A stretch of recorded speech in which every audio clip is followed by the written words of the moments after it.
कि कुछ ऐसी ख़ास मखसूस जगहों का या कुछ हमारे अज़ा का जब ऑपरेशन डॉक्टर्स रिकमेंड करते हैं तो पूरा ख़ानदान ही बहुत ज़्यादा कशमकश का शिकार होता है कि कराना चाहिए नहीं कराना चाहिए, सर्वाइवल के चांसेस भी कम हैं, फिर आगे फर्टिलिटी में भी मसले होना शुरू हो जाते हैं। तो क्या सिस्ट का या इस तरह की चीज़ों का कोई मेडिकेशन के थ्रू इलाज है कि सिर्फ मेडिकेशन कर लें, आपको ऑपरेशन की तरफ ना जाना पड़े? देखें, सिस्ट की काजेज़ होती हैं ना कि अगर आपको फाइब्राइड यूट्रस है तो डॉक्टर अक्सर ये एडवाइस करते हैं कि आप फाइब्राइड निकलवाएं विद यूट्रस, क्योंकि वो यूट्रस भी डैमेज हो जाती है। बच्चादानी जी जी, इसको बच्चादानी कहते नहीं, हैं। लेकिन वो तो तब नहीं होता जब फाइब्रॉइड्स जो होते हैं उनकी दो मुंह होते हैं बढ़ने वाले, वो रूट्स होती हाँ, है ना, उनकी रूट्स होती हैं। अब वो डिपेंड पेशेंट के भी, पेशेंट की कंडीशन वेरी करती है। दूसरी बात ये कि सिस्ट जो होते हैं, पानी के बबल भी होते हैं, चॉकलेट सिस्ट भी होती है, इसमें खून की सिस्ट भी होती है, ब्लड की थैली सी बन जाती है, तो वो जो है ट्रीटेबल है, वो मेडिसिन से कवर हो जाती है, एम्प्यूल से कवर हो जाती है। और वो आपका रुबेला IgG पॉजिटिव हो तो उसको भी नेगेटिव कर दिया जाए तो वो भी ठीक हो जाती है।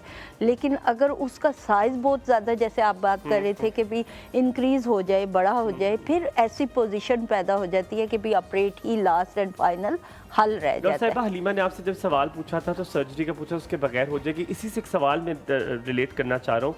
डॉक्टर साहब, आप होम्योपैथिक का इलाज करते हैं? जी बिल्कुल। यूजुअली लोग बहुत कम आते हैं इस चीज़ की तरफ, लेकिन अगर ऐसी बीमारी जिसका वो प्रोलॉन्ग वेट कर सकते हैं वो तब होम्योपैथिक के पास जाते हैं। सदाकत सी बात पर है कि वो तब जाते हैं। लेकिन जब इस तरह की बात होती है तो सबसे पहले आपका इरादा होता है कि आप उस डॉक्टर के पास जाएं जहाँ पे जल्दी जल्दी इलाज हो, जहाँ पे जल्दी जल्दी दवाइयाँ आप खाएं और फौरन से आप कंसीव करना शुरू हो जाए। अच्छा, तो होम्योपैथिक का क्या ये जो कॉन्सेप्ट है स्लो रिएक्शन, क्या ये अभी भी है या ये सिर्फ बातें?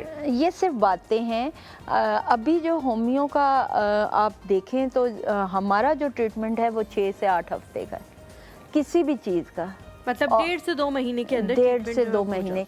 ये जो कॉन्सेप्ट बना हुआ है स्लो स्टडी और मतलब विंदर रेस, ये इट्स अ वेरी रॉन्ग कि भी आपका जो है होम्यो है बड़ा सुस्त है।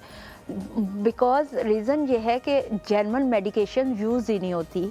वो जो पहले हमारे एक बुज़ुर्ग होम्योपैथ्स और वो गो के उनकी बहुत अच्छी प्रैक्टिस थी, लेकिन पेशेंट भी आता रहे और हम भी बैठे रहे, वो वाला सिलसिला था। लेकिन अभी होम्यो ने बड़ा तरक्की कर लिया और बड़ी अच्छी मेडिकेशन है। अगर जेन्युइन फॉर्म में दी जाए तो विद इन 6 to 4 वीक में हमें तासरात। और पहली बात ये कि पेशेंट के टेस्ट नहीं करवाए जाते, जबकि मेरी प्रैक्टिस में ये है कि मैं डे फर्स्ट पेशेंट के टेस्ट करवाती हूँ और आफ्टर मेडिकेशन 10 to 20 डेज फिर टेस्ट करवाती हूँ।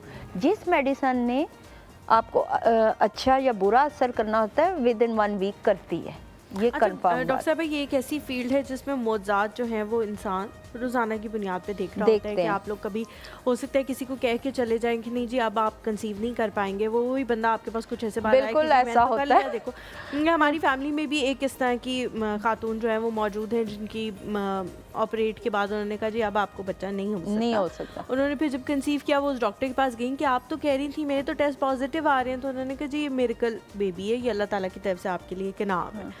होते हैं इस तरह की चीज़ें।